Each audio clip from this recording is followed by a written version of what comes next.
Welcome to our channel law कक्षा student. आज की वीडियो में हम इंडियन एविडेंस एक्ट में सेक्शन 92 को कवर करेंगे। स्टार्ट करते हैं। When the terms of any such contract, grant and other deposition of property और any matter required by law to be reduce to form of a document. अगर आप किसी भी टर्म में चेंज कर रहे हैं, किसकी?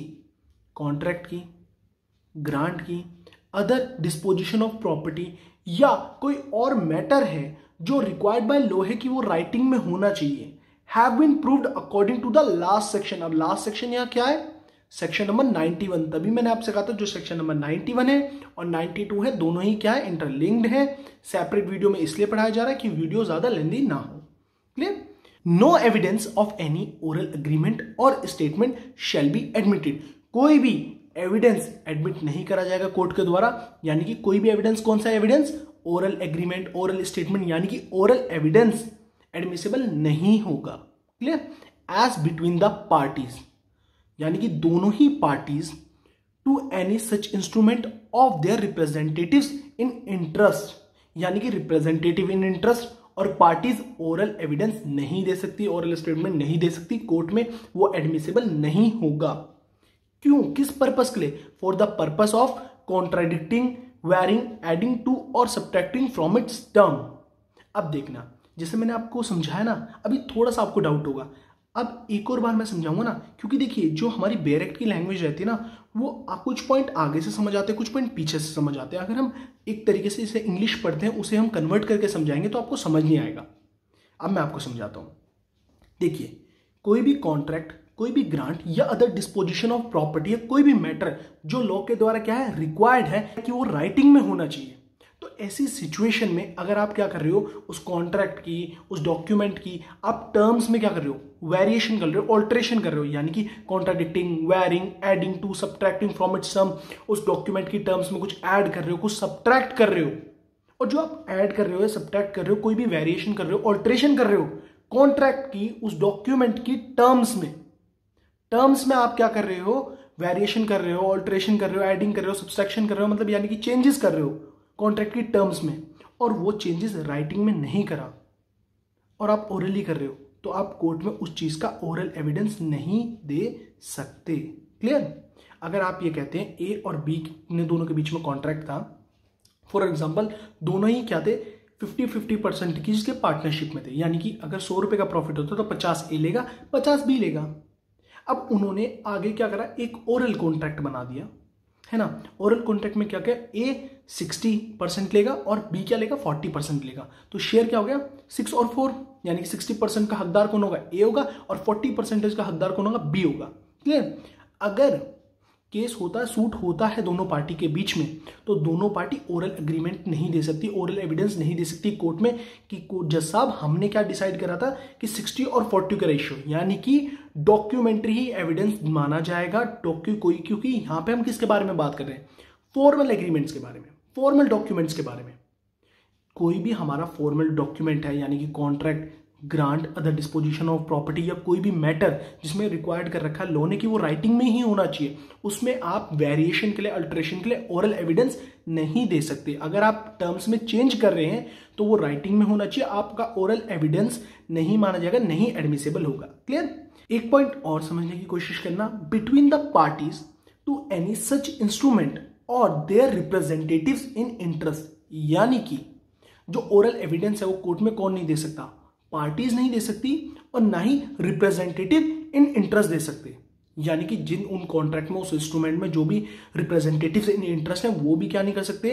ओरल एविडेंस नहीं दे सकते कोर्ट में, और ना ही पार्टी दे सकती है। अब इस कंसेप्ट में कई बच्चे कंफ्यूज होते हैं। देखिए, ए और बी एक कॉन्ट्रैक्ट में है, उन दोनों के बीच में कॉन्ट्रैक्ट है और दोनों क्या हो गई? उस कॉन्ट्रैक्ट की पार्टी हो गई। तो ए और बी क्या नहीं दे सकते? ओरल एविडेंस नहीं दे सकते। अगर केस ए और सी के बीच में है, सी कौन है?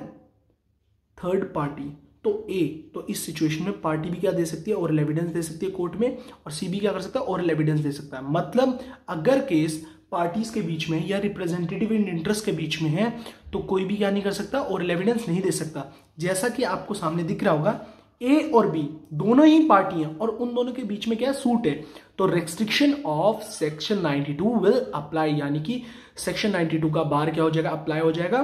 पार्टी क्या नहीं दे सकेंगे, ओरल एविडेंस नहीं दे सकती कोर्ट में। Clear? Party can not give oral evidence for the alterations in the terms of the document, क्योंकि यहां पे किसकी बात हो रही है, फॉर्मल डॉक्यूमेंट की बात हो रही है, और फॉर्मल डॉक्यूमेंट में भी क्या हो रहा है, टर्म्स में क्या हो रहा है, ऑल्ट्रेशन हो रहा है। अगर हम बात करते हैं टर्म्स में, एक कॉन्ट्रैक्ट की टर्म्स में ऑल्ट्रेशन नहीं करा और कुछ अदर जो नॉन एसेंशियल पार्ट है हमारे कॉन्ट्रैक्ट का, उसमें हमने क्या करा, चेंजेस करा, ऑल्ट्रेशन करा, वेरिएशन करा, तो वहां पे पार्टीज क्या कर सकती है, ओरल एविडेंस दे सकती है। अगर कोई भी कॉन्ट्रैक्ट की, ग्रांट की या अदर डिस्पोजिशन ऑफ प्रॉपर्टी या other any matter required by the law की टर्म्स में वेरिएशन हो रहा है, ऑल्ट्रेशन हो रहा है, तो आप क्या नहीं दे सकते, ओरल एविडेंस नहीं दे सकते। आपके ऊपर क्या लगेगी, रिस्ट्रिक्शन लगेगी सेक्शन 92 की। सेक्शन 92 का क्या लगेगा, बार लगेगा। क्लियर? अगर हम कहते हैं हम किसी भी कॉन्ट्रैक्ट की टर्म्स में वेरिएशन नहीं कर रहे, कोई नॉन एसेंशियल पार्ट है उसमें वेरिएशन कर रहे हैं, तो वहां पे parties, representative in interest, third party सभी क्या होंगे, ओरल एविडेंस दे सकेंगे। क्लियर? समझना, जब आप टर्म्स में वेरिएशन ला रहे हैं, अब टर्म्स क्या होता है, एसेंशियल बेसिस हो गए, जैसे पार्टीज का नेम, पार्टीज का शेयर, आपका ऑब्जेक्ट क्या होगा, तो ये सारी चीजें क्या होती है, एसेंशियल्स। लाइक टर्म्स में आप चेंज कर रहे हैं कि शेयर्स आपने चेंज कर दिए, या पेनल्टी के बारे में चेंज कर दिया, या आपके शेयर्स के बारे में, डिसोल्यूशंस मैटर, जो आपके एसेंशियल होते हैं for the formation of the document. Clear? But if A, अब जो आप सामने देखिए स्क्रीन में, अगर ए और सी के बीच में सूट है और सी क्या है, थर्ड पार्टी है, ओरल एविडेंस इज अलाउड, यानी कि ओरल एविडेंस अलाउड होगा। अगर पार्टीज के बीच में केस है तो क्या होगा, ओरल एविडेंस नहीं अलाउ होगा, रेस्ट्रिक्शन लग जाएगा सेक्शन 92 का, बाहर लग जाएगा सेक्शन 92 का। क्लियर? अगर थर्ड पार्टी से क्या है, सूट है, यानी कि ए हमारा पार्टनर है, ए क्या है, कॉन्ट्रैक्ट का उस डॉक्यूमेंट का क्या है, पार्टी है। क्लियर? और उसका सूट किसके साथ है, सी के साथ है, और सी कौन है, थर्ड पार्टी, तो क्या होगा, oral evidence is allowed. Clear? एक और बार बच्चों आपको रिवाइज करवा देता हूं, अगर जिसको नहीं समझ आएगा वो छोटा सा रिवीजन यही दे देता हूं, एक और बार समझ आएगा। सेक्शन 92 क्या कहता है, सेक्शन 92 कहता है कोई भी कॉन्ट्रैक्ट है, कोई भी ग्रांट है, या अदर डिस्पोजिशन ऑफ प्रॉपर्टी है, कोई भी अनदर मैटर है जो क्या है, रिक्वायर्ड है लॉ के द्वारा कि वो राइटिंग में होना चाहिए, उसकी आप टर्म्स में वेरिएशन कर रहे हैं, ऑल्ट्रेशन कर रहे हैं, तो ओरल एविडेंस अलाउड नहीं है। क्लियर? कौन कौन ओरल एविडेंस नहीं दे सकता, पार्टीज नहीं दे सकती, रिप्रेजेंटेटिव इन इंटरेस्ट नहीं दे सकते। अगर केस पार्टीज के बीच में और थर्ड पार्टीज के बीच में है तो पार्टीज क्या दे सकती है, ओरल एविडेंस दे सकती है। Clear? Come to the next slide. अब एक इंपॉर्टेंट केस को डिस्कस करते हैं। By Hira Devi and others versus official assignee of Bombay decided on 25/1958 at Supreme Court of India. अब ये जो केस है Hira Devi and others versus official assignee of Bombay का केस, ये कब डिसाइड हुआ था, 25/1958 में। क्लियर? सुप्रीम कोर्ट का केस है, इंपॉर्टेंट केस है। अगर सेक्शन 92 का आंसर लिख रहे हो तो प्लीज इस केस को जरूर मेंशन करना। Clear? In this case judgement delivered by honourable justice PB Gajendra Gadkar. ये सुप्रीम कोर्ट का केस था, 3 जजेस बेंच केस था, इंपॉर्टेंट केस था। जब भी आप सेक्शन 92 के बारे में आंसर लिख रहे हैं तो इस केस को जरूर मेंशन करिए। इस केस को समझाने से पहले मैं आपको डॉक्यूमेंट के बारे में बताना चाहता हूं। क्यों बताना चाहता हूं? क्योंकि अगर आप इस चीज को, यानी कि डिस्पोजिटिव डॉक्यूमेंट को और नॉन डिस्पोजिटिव डॉक्यूमेंट को समझ लेते हैं तो ये केस बहुत अच्छी तरीके से आपको समझ आएगा। क्लियर? 2 तरह के डॉक्यूमेंट होते हैं, डिस्पोजिटिव document, non dispositive document. डिस्पोजिटिव document कौन से होते हैं, जैसा कि आपको चार्ट में दिख रहा होगा, फॉर्मल डॉक्यूमेंट्स। क्लियर? ए और बी के बीच में कॉन्ट्रैक्ट हुआ है, फॉर्मल डॉक्यूमेंट हो गया। अगर हम बात करते हैं नॉन डिस्पोजिटिव डॉक्यूमेंट के बारे में, तो जैसे लेटर हो गया। अब फॉर्मल जो डॉक्यूमेंट होता है वो क्या करता है, dispositive document creates rights and duties between the parties. अगर हम बात करते हैं हमारे फॉर्मल डॉक्यूमेंट के बारे में या डिस्पोजिटिव डॉक्यूमेंट के बारे में, तो वो क्या करता है, पार्टीज के बीच में राइट्स एंड ड्यूटीज को क्या करता है, क्रिएट करता है। और अगर हम इनफॉर्मल डॉक्यूमेंट के बारे में बात करते हैं या नॉन डिस्पोजिटिव डॉक्यूमेंट के बारे में बात करते हैं, do not create rights and duties between the party. Clear बच्चों? अब come to the case. Section 91 applies to all document. जो हमारा सेक्शन 91 है वो सभी डॉक्यूमेंट्स पर अप्लाई करता है, यानी कि section 91 talks about dispositive document and also non dispositive document. यानी कि सेक्शन 91 हमारे फॉर्मल डॉक्यूमेंट पे भी एप्लीकेबल है और नॉन फॉर्मल डॉक्यूमेंट पे भी एप्लीकेबल है यानी कि इनफॉर्मल डॉक्यूमेंट में। Whereas section 92 applies to documents which can be described as dispositive. अब आपको समझ आ गया ना कौन सेक्शन 92 किस पे अप्लाई करता है? वो डॉक्यूमेंट जो क्या है, डिस्पोजिटिव है। तो डिस्पोजिटिव कौन से हो गए? फॉर्मल डॉक्यूमेंट जो क्या करते हैं, पार्टीज पे क्या करते हैं, राइट्स और ड्यूटीज को क्या करते हैं, क्रिएट करते हैं। Clear? Section 91 applies to documents which are both bilateral and unilateral, यानी कि बायलेटरल डॉक्यूमेंट्स पे भी एप्लीकेबल है हमारा सेक्शन 91 और यूनिलेटरल डॉक्यूमेंट पे भी एप्लीकेबल है। बट अगर हम बात करते हैं सेक्शन 92 तो किस पे एप्लीकेबल है? बायलेटरल डॉक्यूमेंट्स पे।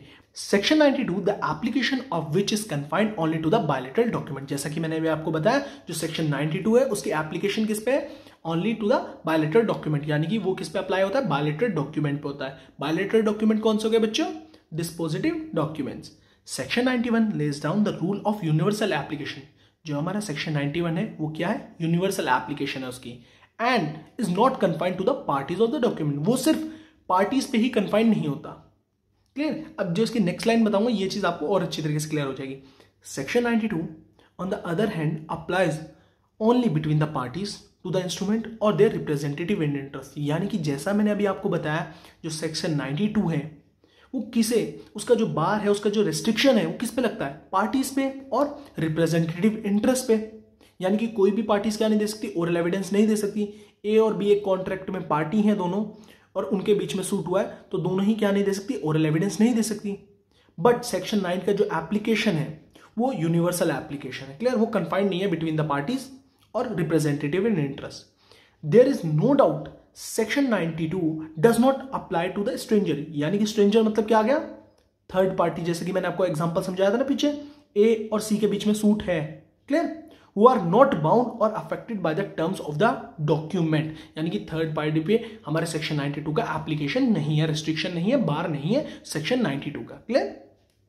Person other than those who are parties to the document are not precluded for giving intrinsic evidence to contradict, varying, add or to subtract from the terms of the document। यानी कि ये हमें क्या बताया गया? Section 92 को ही explain करा गया है कि अगर कोई भी पार्टी, कोई भी हमारा पर्सन उस इंस्ट्रूमेंट का पार्टी है, यानी कि कॉन्ट्रैक्ट की, उस डॉक्यूमेंट की पार्टी है, तो उस पर क्या है? रेस्ट्रिक्शन है सेक्शन 92 की। वो कोई भी कॉन्ट्रैक्ट, उस डॉक्यूमेंट को, उस ग्रांट को, अदर डिस्पोजिशन ऑफ प्रॉपर्टी को, या कोई भी other matter required by law है उसकी टर्म्स में वेरिएशन के लिए क्या नहीं दे सकता? ओरल एविडेंस नहीं दे सकता। Clear? This position is made absolutely clear by the provision of section 99 itself. Section 99 provides that person who are not parties to a document or their representative in interest may give evidence of any fact tending to show a contemporaneous agreement varying the terms of a document। Section 99 ने क्या करी? इस topic पे, इस position में, इन circumstances पे क्या करा और क्लैरिफिकेशन लाया। क्या लाया सेक्शन 99? सेक्शन 99 कहता है कोई भी पर्सन जो पार्टीज नहीं है, ना ही वो पार्टी है, ना ही वो उस इंस्ट्रूमेंट में क्या है? रिप्रेजेंटेटिव इन इंटरेस्ट है, में गिव एविडेंस। वो क्या कर सकता है? वो पर्सन क्या कर सकता है? एविडेंस दे सकता है किसी भी फैक्ट पे, यानी कि वेरिएशन भी आप कर रहे हैं, ऑल्टरेशन कर रहे हैं किसी भी टर्म्स ऑफ द कॉन्ट्रैक्ट की, और वो पर्सन ना ही पार्टी है ना ही रिप्रेजेंटेटिव इंटरेस्ट है, तो वो पर्सन क्या दे सकता है? एविडेंस दे सकता है। एग्जाम्पल से समझते हैं, ए और बी के बीच में कोई कॉन्ट्रैक्ट है, क्लियर, और मैं थर्ड पार्टी हूं, तो सेक्शन 99 के अंडर मैं क्या कर सकता हूं? एविडेंस दे सकता हूं। क्लियर? ना ही मैं रिप्रेजेंटेटिव इन इंटरेस्ट हूं, ना ही मैं पार्टी हूं उस इंस्ट्रूमेंट का, तो मैं क्या कर सकता हूं? ओरल एविडेंस दे सकता हूं कोर्ट में। क्लियर? कोई भी वेरिएशन हो उस कॉन्ट्रैक्ट में, या कोई भी हमारा कॉन्ट्रैक्ट मींस मैं कॉन्ट्रैक्ट बार बार एग्जांपल ले रहा हूं, तो आप डॉक्यूमेंट समझना। क्लियर? कोई भी उस डॉक्यूमेंट में उसकी टर्म्स में वेरिएशन है, उसके रिगार्डिंग में मैं क्या दे सकता हूं? ओरल एविडेंस दे सकता हूं। Clear? Come to the next slide. Section 92 clarifies itself that only such oral arguments are excluded which contradicts the terms of a contract, grants and any other disposition of a property matter required to be in writing by law if such a document is not contract, grant and other disposition of property, then oral evidence can be included to vary its content। यानी कि कोई भी document है जो ना ही contract है, ना ही वो ग्रांट है, ना ही वो मैटर रिक्वायर्ड बाय लॉ है, ना ही वो क्या है? अदर डिस्पोजिशन ऑफ प्रॉपर्टी है, तो उस डॉक्यूमेंट में क्या हो रहा है, वेरिएशन कर रहे हैं पार्टी, तो वहां पे क्या होगा, रेस्ट्रिक्शन नहीं लगेगा। यानी कि सिंपल वर्ड्स या लेमन लैंग्वेज में कहता हूं तो क्या है, कोई भी हमारा सेक्शन 92 में जिस कॉन्ट्रैक्ट के बारे में, जिस हमारे एग्रीमेंट के बारे में, जिस हमारे डॉक्यूमेंट के बारे में बात हो रही है, अगर वो उससे डिफर है तो पार्टीज क्या कर सकती है, ओरल एविडेंस दे सकती हैं। Clear? There are 6 proviso. Proviso 1, अब देखिए इन प्रोवाइजो को बहुत ध्यान से समझने की कोशिश करना। कई टीचर्स, कई यूट्यूबर्स प्रोवाइजो पढ़ाते हैं तो इलिस्ट्रेशंस नहीं पढ़ाते, इलिस्ट्रेशंस पढ़ाते हैं तो प्रोवाइजो नहीं बताते, बस सेक्शन 92 कवर करा और वीडियो एंड कर दी। बट सेक्शन 92 मोस्ट इंपॉर्टेंट है, स्टार्टिंग से लेके एंड तक बहुत ध्यान से पढ़ना। सारे ही सेक्शन इंपॉर्टेंट होते हैं बच्चों, बट कुछ सेक्शन ऐसे होते हैं जो मोस्ट इंपॉर्टेंट होते हैं, उन्हें ध्यान से पढ़ने की कोशिश करना, एक एक वर्ड समझने की कोशिश करना। अगर मेरी वीडियो से एक वर्ड भी आपको नहीं समझ आ रहा तो विदाउट हेजिटेशन मेरे इंस्टाग्राम अकाउंट शुभम डोभाल 22 में डीएम कर दीजिए, कमेंट में लिख दीजिए, मेल कर दीजिए। क्लियर? सभी के लिंक डिस्क्रिप्शन में। Come to the topic. Proviso 1, any fact may be proved which would invalidate any document or which would entitle any person to any decree or order relating thereto, such as fraud, intimidation, illegality, want of due execution, want of capacity in any contracting party, want or failure of consideration, mistake in law, fact। अगर हम बात करते हैं proviso 1 क्या कहना चाहता है, proviso 1 ये कहना चाहता है अगर कोई भी डॉक्यूमेंट की लीगैलिटी पे इफेक्ट आ रहा है तो क्या कर सकते हैं, हम ओरल एविडेंस दे सकते हैं। जो प्रोवाइजो होते हैं एक्सेप्शन होते हैं। अब इसे एग्जांपल से समझाता हूं। ए और बी के बीच में कॉन्ट्रैक्ट है, पर ए कहता है ये कॉन्ट्रैक्ट मेरे साथ बाय फ्रॉड हुआ है, बाय मिसरिप्रेजेंटेशन हुआ है, इस कॉन्ट्रैक्ट में मिस्टेक ऑफ लॉ है, मिस्टेक ऑफ फैक्ट है। तो ऐसी सिचुएशन में क्या है, पार्टीज ओरल एविडेंस दे सकती हैं। अब ए ने मेरे से क्या करवा लिया, साइन कर लिया कॉन्ट्रैक्ट में कि जो तुम्हारी सोल प्रोप्राइटरशिप की फर्म थी अब वो मेरे साथ पार्टनरशिप पे आ गई, कॉन्ट्रैक्ट बना दिया उसने और मुझसे साइन करवा लिए। अब बाय फोर्स करवाए, उसने मुझे गन पॉइंट पे मेरे से साइन करवा लिए, तो मैं उसे परफॉर्म नहीं कर रहा हूं उस कॉन्ट्रैक्ट को और वो ब्रीच हो गया और उसने मेरे ऊपर केस कर दिया। तो कोर्ट में देखिए फॉर्मल एग्रीमेंट था, यानी कि फॉर्मल कॉन्ट्रैक्ट था ए के बीच में और मेरे बीच में, बट तब भी मैं इस सिचुएशन में, यानी कि प्रोवाइजो 1 और ये जो 6 के 6 प्रोवाइजो किसके बारे में बात करते हैं, एक्सेप्शन के बारे में बात करते हैं। तो मेरे साथ फोर्स से उस कॉन्ट्रैक्ट पे साइन कराया गया, इसलिए मैं उस कॉन्ट्रैक्ट को परफॉर्म नहीं कर रहा हूं, तो मैं ओरल एविडेंस दे सकता हूं। तो ये सारी सिचुएशन क्या थी, अगर आप जो आपकी लीगैलिटी है कंटेंट की वो इफेक्ट हो रही है, अगर वो जो कंटेंट है वो डॉक्यूमेंट है उसकी लीगैलिटी पे इफेक्ट आ रहा है तो आप क्या कर सकते हैं, ओरल एविडेंस दे सकते हैं। Clear? Legality of the content affected, इसलिए मैंने ब्रैकेट में लिखा है, आप इसे रिवाइज करते हुए जल्दी आपको याद भी आ जाएगा। क्लियर? अगर कोई भी कॉन्ट्रैक्ट हुआ है पार्टीज के बीच में, फ्रॉड से हुआ है, तो ऐसी सिचुएशन में क्या है, पार्टीज क्या दे सकती है, ओरल एविडेंस दे सकती है। Clear? Come to the proviso 2, the existence of any separate oral agreement. अब देखिए प्रोवाइजो 1 में आप क्या देख रहे हैं, एक चीज मैं आपको बता रहा हूं, टिप्स। प्रोवाइजो 1 किसके बारे में बात करता है, लीगैलिटी के बारे में। अगर किसी भी डॉक्यूमेंट की, किसी भी कॉन्ट्रैक्ट की, किसी भी ग्रांट, किसी भी डॉक्यूमेंट की क्या लीगैलिटी इफेक्ट हो रही है थ्रू फ्रॉड, मिसरिप्रेजेंटेशन, फोर्स, तो उसमें क्या है, ओरल एविडेंस दे सकता है प्रोवाइजो 1। क्लियर? प्रोवाइजो 2 क्या कहता है, सेपरेट ओरल एग्रीमेंट। याद रखना सेपरेट ओरल एग्रीमेंट, ठीक है, और जिसमें क्या है, डॉक्यूमेंट साइलेंट है, as to any matter on which a document is silent. Clear? And which is not inconsistent with its term, यानी कि जो आपका ओरल एग्रीमेंट होना चाहिए वो क्या नहीं होना चाहिए, इनकंसिस्टेंट नहीं होना चाहिए टर्म्स में। टर्म्स की उसके बारे में बात होती है, डॉक्यूमेंट की जो टर्म्स है उसके साथ इनकंसिस्टेंट नहीं होना चाहिए आपका जो आपने सेपरेट ओरल एग्रीमेंट करा है। क्लियर? इन कंसिडरिंग वेदर और not this proviso applies, the court shall have regard to the degree of the formality of the document। अगर हम प्रोवाइजो 2 के बारे में बात करते हैं तो क्या है, ए और बी है, दोनों पार्टीज हैं, एक कॉन्ट्रैक्ट है, तो उन्होंने एक सेपरेट ओरल एग्रीमेंट बना दिया। क्लियर? सेपरेट ओरल एग्रीमेंट कर दिया।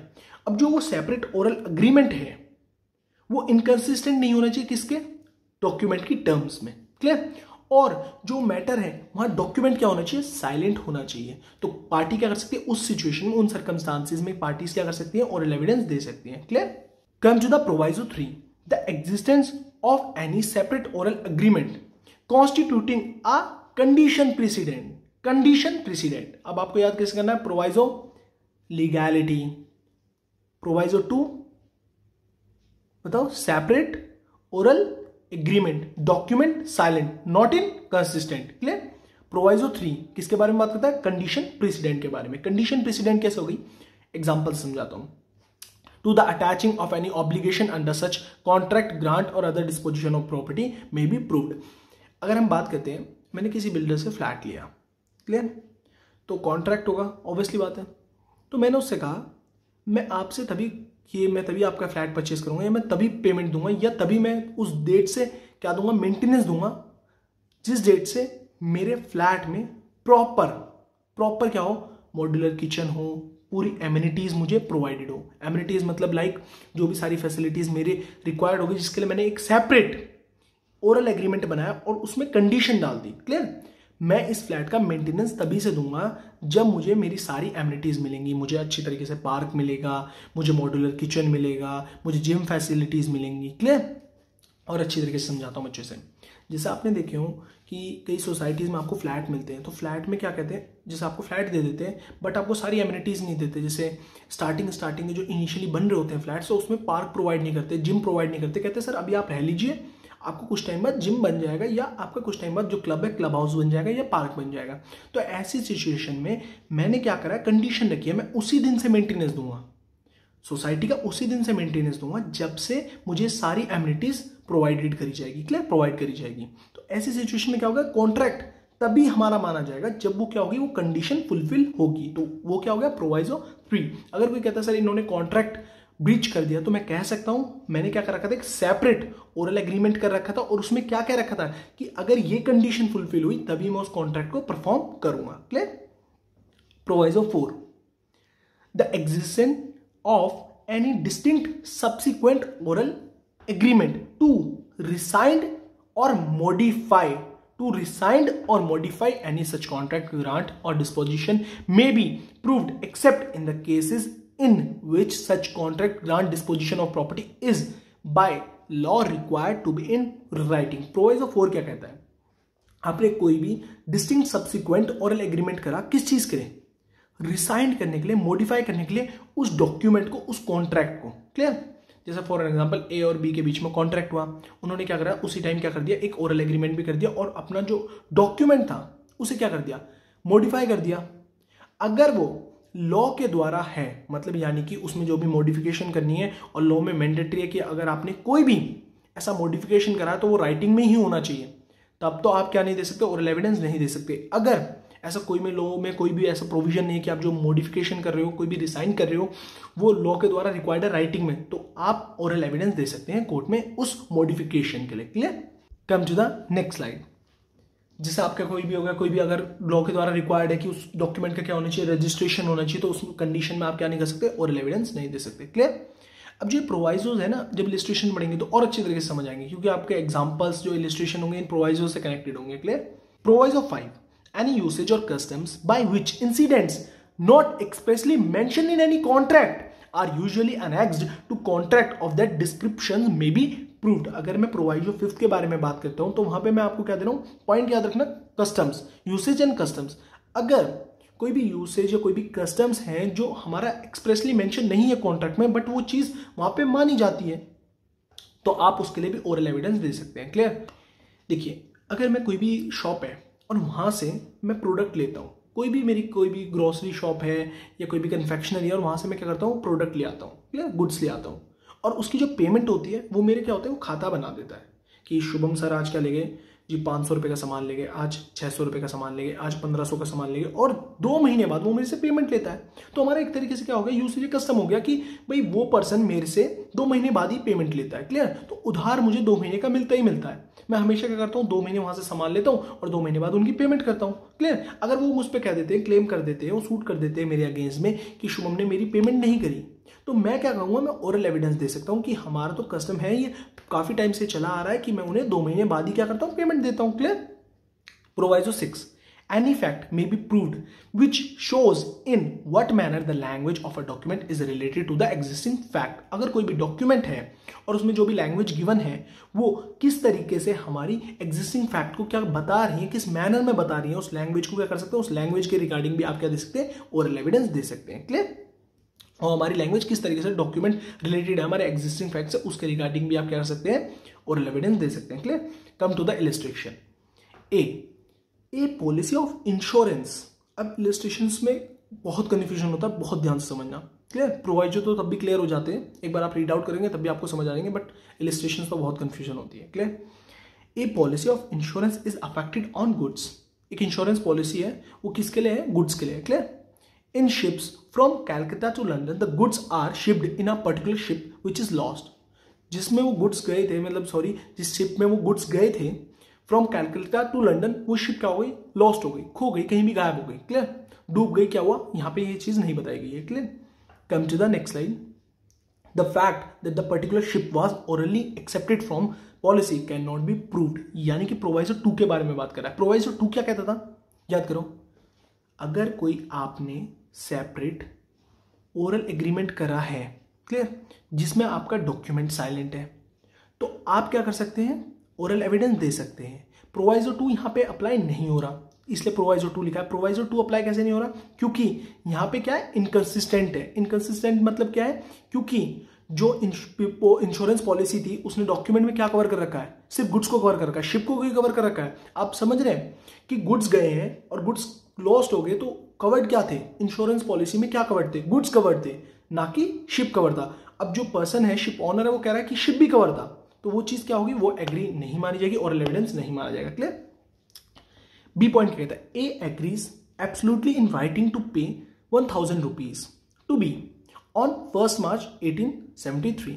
The fact that at the same time an oral agreement was made that the money should not be paid till the 31st March cannot be proved. ये किससे related है, main para से related है। यानी कि मैंने इन्हें क्या करा, एब्सोल्युटली राइटिंग में कहा, यानी कि मैंने किसी को कहा कि मैं आपको पे करूंगा कितने रुपए, 10,000 रुपीज, 2,000 रुपीज इस डेट पे। क्लियर। और उसी टाइम उसने और मैंने क्या करा, कोई भी ओरल एग्रीमेंट कर लिया और टाइम को क्या कर दिया, एक्सटेंड कर दिया। क्लियर, कि मैं आपको इतने टाइम तक पेमेंट नहीं करूंगा।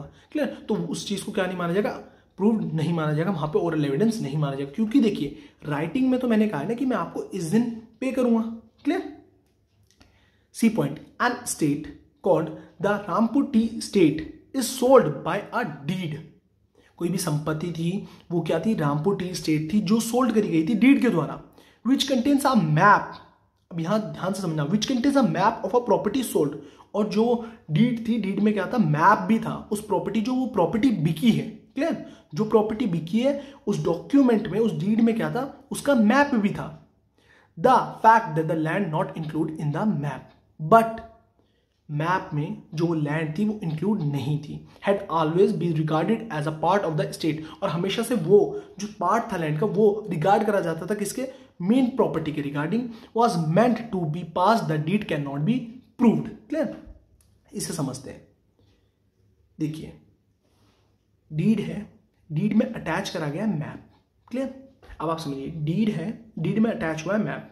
अब मैप में ये मानिए जो प्रॉपर्टी, जो संपत्ति है, जो भी जो डीड के द्वारा सोल्ड करी गई है, उसमें 2 प्रॉपर्टी है, एक मेन प्रॉपर्टी का हिस्सा हो गया और एक छोटी सी प्रॉपर्टी है। तो मेन प्रॉपर्टी तो उस डीड से सोल्ड हो गई, बट जो छोटी सी प्रॉपर्टी है वो मैप में मेंशन नहीं है। अब पर्सन कहता है कि ये तो हमारा कस्टम है, ये तो चीज है कि अगर ये प्रॉपर्टी सोल्ड हो रही है तो ये चीज भी सोल्ड ही मानी जाएगी, बट यहां पे क्या है, फॉर्मल चीज है। यहां पे हम किसके बारे में बात करें, फॉर्मल डॉक्यूमेंट के बारे में बात करें। ऐसा कोई होगा कि जो चीज हमारी मेंशन ही नहीं है मैप में, जो हमारी मैप किस में अटैच है, डीड में अटैच है, और डीड में इस लैंड के बारे में जिक्र ही नहीं करा गया, तो ओरल एविडेंस नहीं दे सकते। क्लियर।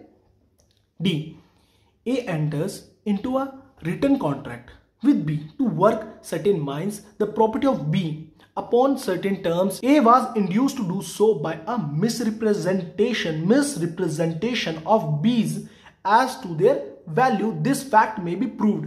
प्रोवाइजो 1 में हमने किसके बारे में बात करी थी, लीगैलिटी के बारे में बात करी थी। अगर कंटेंट या डॉक्यूमेंट की लीगैलिटी क्या कर रही है, अफेक्ट कर रही है, तो उसमें ओरल एविडेंस दे सकते हैं। बिल्कुल सही। यहां पे किसके बारे में बात हो रही है, मिसरिप्रेजेंटेशन के बारे में बात हो रही है, तो पार्टी क्या कर सकती है, ओरल एविडेंस दे सकती है। Clear. Come to the next slide. E, A institute a suit against B for the specific performance of a contract and also prays that the contract may be reformed as to one of its provision as that provision was inserted in it by mistake. A may prove that such a mistake was made as would by law entitle him to have the contract reformed. Mistake of law के बारे में बात करी जा रही है, contract mistake of law हो चुका है, तो किसके बारे में बात होगी, कॉन्ट्रैक्ट की किसके बारे में बात हो गई, लीगैलिटी के बारे में। तो कौन सा प्रोविजन आ गया, प्रोविजन 1 आ गया। तो पार्टीज क्या करेंगी, oral agreement sorry oral evidence दे सकती है कोर्ट में। F A orders good of B by a letter in which nothing is said as to the time of the payment. ये एग्जांपल मैंने अभी आपको समझाया था जब मैं सोच रहा था कस्टम वाला, clear. And accept the goods on delivery, B sues A for the price. A may show that the goods were supplied on credit for a term still unexpired. अगर हम बात करते हैं, ए ने क्या करा, गुड्स ऑर्डर करे बी से, क्लियर। राइटिंग में बी को लेटर दिया, फॉर एग्जांपल अभी मान लीजिए, मैं आपको समझाने के लिए बता रहा हूं कि ए ने क्या करा कि आप मुझे 10 बेड्स ऑर्डर कर दीजिए, क्लियर, 10 बेड डिलीवर कर दीजिए, क्लियर। ए ने ऑर्डर कर दिया, एक लेटर भेज दिया बी को कि आप 10 मुझे बैट क्रिकेट बैट्स क्या कर दीजिए, भेज दीजिए, क्लियर। बी ने क्या करा, उस लेटर में कहीं भी टाइम ऑफ पेमेंट के बारे में बात नहीं होती, क्लियर। तो मैंने लिख दिया फॉर एग्जांपल जिस पर्सन ने ऑर्डर करें कि 10 बैट मैंने क्रिकेट बैट ऑर्डर कर दिए, 500 रुपीज पर बैट, क्लियर। सब चीज क्लियर हो गई, बट वहां पे टाइम ऑफ पेमेंट के बारे में बात नहीं, क्लियर। पेमेंट के बारे में तो बात हो गई, 500 रुपए का एक बैट है, बट टाइम ऑफ पेमेंट के बारे में बात नहीं हुई कि मैं कितने टाइम में आपको पैसे दूंगा। And accept the goods on delivery, और भैया क्या करा, जिस पर्सन ने ए ने ऑर्डर करते उसने डिलीवरी के समय उन गुड्स को एक्सेप्ट कर लिया, क्लियर, वो डिलीवर हो गए उसके घर पे। बी ने क्या कर दिया, केस कर दिया के ऊपर, क्यों, कि भैया उस पैसे भी तो दो उसके जो आपने बैठ लिए। ए ने क्या कहा कि देखिए जो हम गुड्स लेते थे वो क्रेडिट पे लेते थे, वो कस्टम था कि भैया आपको मैं 1.5 महीने बाद पेमेंट दूंगा, 2 महीने बाद पेमेंट देता हूं हमेशा, तो इस बार आपने केस क्यों कर दिया, तो क्लियर। तो उसमें वो पर्सन क्या कर सकता है, ए क्या कर सकता है, ओरल एविडेंस दे सकता है। जैसे मैंने आपको समझाया था कि मैं ग्रोसरी शॉप हो गई या कोई भी मेरी कन्फेक्शनरी शॉप हो गई, राशन शॉप हो गई, वहां से क्या करता हूँ, सामान लाता हूँ, 2 महीने बाद पेमेंट करता हूँ। अगर वो बीच में सडन मुझे 1 महीने बाद कहते हैं सर आपने पेमेंट नहीं करी और मेरे ऊपर केस कर देते हैं, तो मैं कोर्ट को कह सकता हूँ कि ये हमारा कस्टम है, मैं काफी समय से 10-15 साल से हर 2 महीने बाद ही पेमेंट करता हूं मैं, तो ओरल एविडेंस इस सिचुएशन में क्या होगा, अलाउ होगा। जी, A sells B a horse and verbally warrants him sound. क्या हुआ, ए ने बी को घोड़ा बेचा, क्लियर, और वहां क्या करा है, वर्बली क्या करा, वारंट करा है, यानी कि separate oral agreement, clear. A gives B a paper in these words bought of a horse of ₹500, B may prove the verbal warranty proviso two, clear. अगर देखिए जो बी ने क्या करा है, प्रॉमिस करा है कि उसका जो घोड़ा है वो क्या है, साउंड माइंड है, क्लियर। जैसे अगर हम एग्जांपल लेते हैं, डॉग का भी लेते हैं, तो आप जब आप कुत्ता खरीदने जाते हैं तो आप क्या कहते हैं किससे कि लैब्राडोर है, जर्मन शेपर्ड है, तो आप इसकी ब्रीड को आप ये ओरिजिनल है ना, जब आप बेबी रहता है तो आप रिकॉग्नाइज नहीं कर सकते कि वो बेबी क्या है, ओरिजिनल क्रॉस ब्रीडिंग से हुआ है या सही मिक्सर है, तो यानी कि तो उसमें भी आप क्या करते हैं, अब उससे कहते हैं कि आप क्या करें, तो ओरल एग्रीमेंट करते हैं कि आप राइटिंग में तो आपने दिखा देंगे कि आपने 10,000 रुपीज का 15,000 रुपीज का ये डॉग परचेज करिया, किस पर्सन से करा वो भी आप दिखा देंगे। बट क्या होता है, मेन चीज क्या होती है, ओरल एक सेपरेट ओरल एग्रीमेंट भी तो करते हैं आप उसके साथ कि भैया ये स्वस्थ है ना, ये डॉगी जो है वो रियल है ना, रियल का मीन्स कहने का मतलब है ये प्योर ब्रीड है ना, इसमें मिक्सिंग तो नहीं है ना। तो लाइक दैट वहां पे क्या कहा था, ए और बी ने क्या करके बीच में जो कॉन्ट्रैक्ट हुआ था घोड़े को बेचने में, तो बी ने क्या करा था, वर्बल वारंट करा था कि भैया वर्बली क्या करा था, एक ओरल एग्रीमेंट करा था कि हाँ एग्री जो मेरा घोड़ा है वो क्या है, स्वस्थ है, क्लियर। तो ये किससे रिलेटेड है, प्रोवाइजो 2 से रिलेटेड है। तो यहाँ पे पार्टीज क्या कर सकते हैं, ओरल एविडेंस दे सकते हैं, क्योंकि 6 के 6 प्रोवाइजो किसके बारे में बात करते हैं, एक्सेप्शंस के बारे में बात करते हैं, clear. Come to the next slide. H A hires lodging of B and gives B a card on which is writing rooms ₹200 per month, clear. A may prove a verbal agreement that these terms were to include partial board। अगर हम बात करते हैं H के H illustration के बारे में, तो फर्स्ट वाला हमारा इलिस्ट्रेशन, एच का फर्स्ट इलिस्ट्रेशन क्या कह रहा है, ए ने क्या करा, हायर करा लॉजिंग किससे, बी से। अब लॉजिंग क्या होती है, टू स्टे, यानी कि आप किसी के घर में रह रहे हो तो उसे क्या कहते हैं, हम लॉजिंग कहते हैं। अगर हम बात करते हैं बोर्डिंग की, तो लॉजिंग प्लस फूड यानी कि stay plus food equals to boarding. अगर आप किसी के यहाँ रह रहे हैं और वो आपको फूड भी प्रोवाइड कर रहा है तो उसे हम क्या कहेंगे, बोर्डिंग कहेंगे, क्लियर। अब ए ने राइटिंग में तो ये कह दिया कि 200 रुपीज पर मंथ क्या है, रेंट है, क्लियर, रूम का। अब ए ने बी के घर में रह रहा था, तो ए क्या कर सकता है, दे सकता है ओरल एग्रीमेंट। उन्होंने क्या करा, ए और बी ने क्या करा, ओरल एग्रीमेंट करा, तो ए क्या कर सकता है, ओरल एविडेंस दे सकता है कोर्ट पे, किस चीज के regarding, these terms were to include partial boarding. Partial boarding क्या होता है कि उसे फूड भी प्रोवाइडेड होगा, क्लियर। अब जो सेकंड पॉइंट है, एच का सेकंड पॉइंट, ये डिफर है, क्लियर। फर्स्ट पॉइंट अलग बारे में बात करता है, सेकंड पॉइंट अलग बारे में बात करता है। A hires lodging of B for a year and a regularly stamped agreement. अब यहां पे अगर हम बात करते हैं एच के एच इलिस्ट्रेशन में पॉइंट 2 के बारे में, तो पॉइंट 2 क्या कह रहा है हमारा, किसके बारे में बात कर रहा है? फॉर्मल डॉक्यूमेंट के बारे में, क्योंकि ध्यान से पढ़े, stamped agreement drawn up by an attorney, attorney किससे हमारे किस सेंस में यूज हुआ है? Advocate, is made between them, it is silent on the subject of the board. जो हमारा डॉक्यूमेंट है वो क्या है? जो अग्रीमेंट है वो क्या है? डॉक्यूमेंट क्या है हमारा? साइलेंट, इट इज साइलेंट किस मैटर में? On the subject of the board. A may not prove, A क्या नहीं कर सकता? प्रूव नहीं कर सकता, यानी कि ओरल एविडेंस नहीं दे सकता that the board was include in the terms verbally, कि जो हमारा बोर्ड है वो क्या है? वर्बली इंक्लूड है हमारी टर्म्स में। अगर बात करते हैं, ध्यान से समझना, बहुत अच्छी तरीके से समझाऊंगा, कंफ्यूज हो जाते हैं बच्चे इसमें। एच इलिस्ट्रेशन क्या कहता है? एच इलिस्ट्रेशन का फर्स्ट पैरा क्या कहता है? फर्स्ट पॉइंट क्या कहता है कि ए ने मकान लिया बी से और राइटिंग में लिख दे कि 200 रुपये महीना भी पे होंगे, उन दोनों के बीच में एग्रीमेंट हो गया, 200 रुपये ए क्या करेगा? बी को देगा। क्लियर? तो यहाँ पे क्या हो रहा है? इनफॉर्मल डॉक्यूमेंट है, तो ए क्या कर सकता है? बिल्कुल सही, ओरल एविडेंस दे सकता है। किस चीज का? कि जो हमारा अग्रीमेंट है उसमें क्या है? लॉजिंग के साथ बोर्ड भी है, यानी कि स्टे के साथ मुझे फूड भी मिलेगा। हमारा क्या था? एक सेपरेट ओरल एग्रीमेंट था ए और बी के बीच में। क्लियर? अब सेकंड पैरा क्या कहता है इलिस्ट्रेशन एच का? कि ए और बी का क्या हुआ है? एक फॉर्मल एग्रीमेंट हुआ है। क्लियर? यानी कि डिस्पोजिटिव डॉक्यूमेंट, और जहां पे डॉक्यूमेंट हमारा क्या है? साइलेंट है।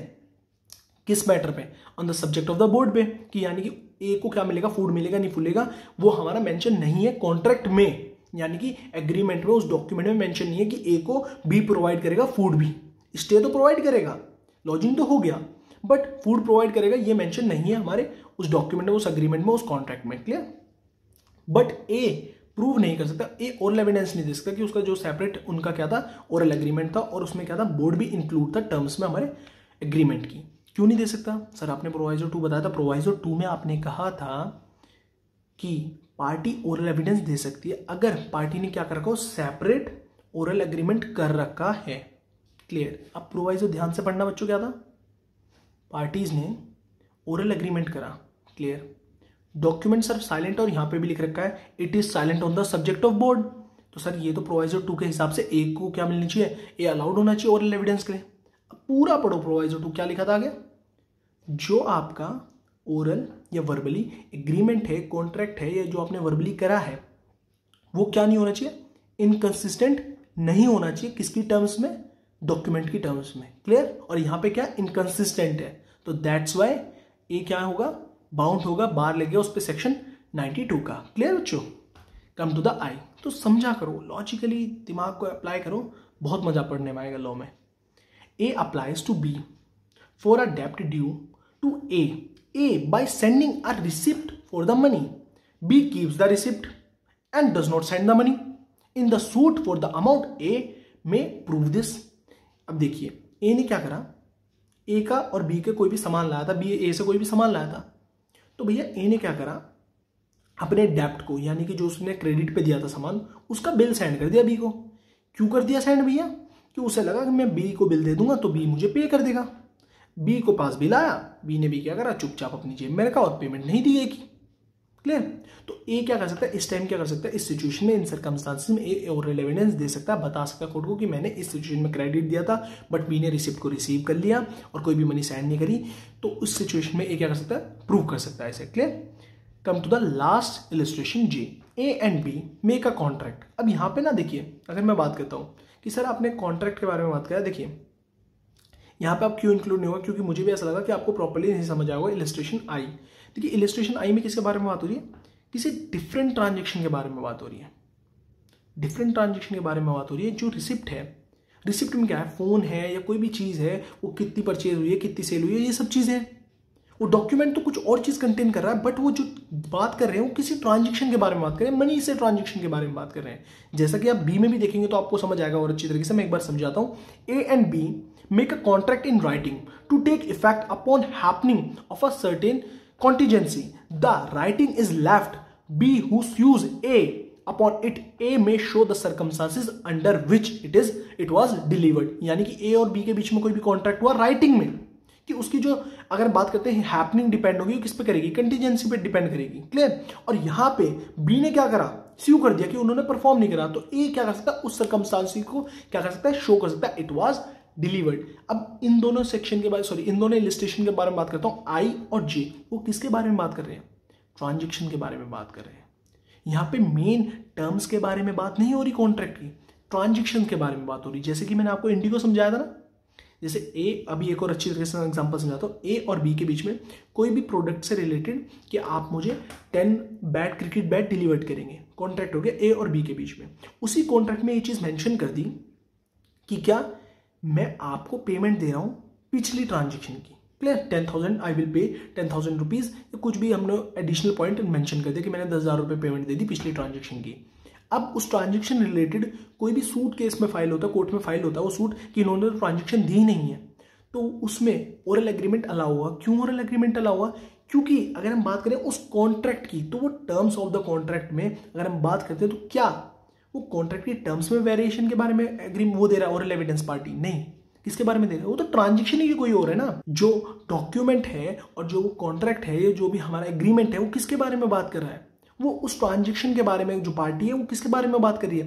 ट्रांजेक्शन के बारे में बात कर रही है, उसके बारे में ओरल एविडेंस दे रही है, ना कि उस डॉक्यूमेंट के बारे में। अगर कोई भी ट्रांजेक्शन के बारे में बात हो रही है, उस डॉक्यूमेंट के, उस एग्रीमेंट के, तो पार्टी क्या कर सकती है? ओरल एग्रीमेंट दे सकती है, क्योंकि ट्रांजेक्शन तो उस कॉन्ट्रैक्ट से रिलेटेड नहीं है, उस डॉक्यूमेंट से रिलेटेड नहीं है, वो तो किसी पास्ट ट्रांजेक्शन के बारे में बात कर रहे हैं। क्लियर? होपफुली आपको सभी को सेक्शन 92 प्रॉपर्ली क्लियर हुआ हो। अगर कोई भी कंफ्यूजन है, कोई भी पॉइंट होता है, कई पॉइंट में कंफ्यूजन नहीं समझ आ रहा एक बारी में, वीडियो को दोबारा देख लीजिए। तब भी समझ नहीं आ रहा तो डीएम कर दीजिए, मेल कर दीजिए, या तो कमेंट में मेंशन कर दीजिए। और अगर वीडियो अच्छी लगती है तो प्लीज ज़्यादा से ज़्यादा like, share, subscribe my channel, also press bell icon for the new videos. Thank you so much, bye bye.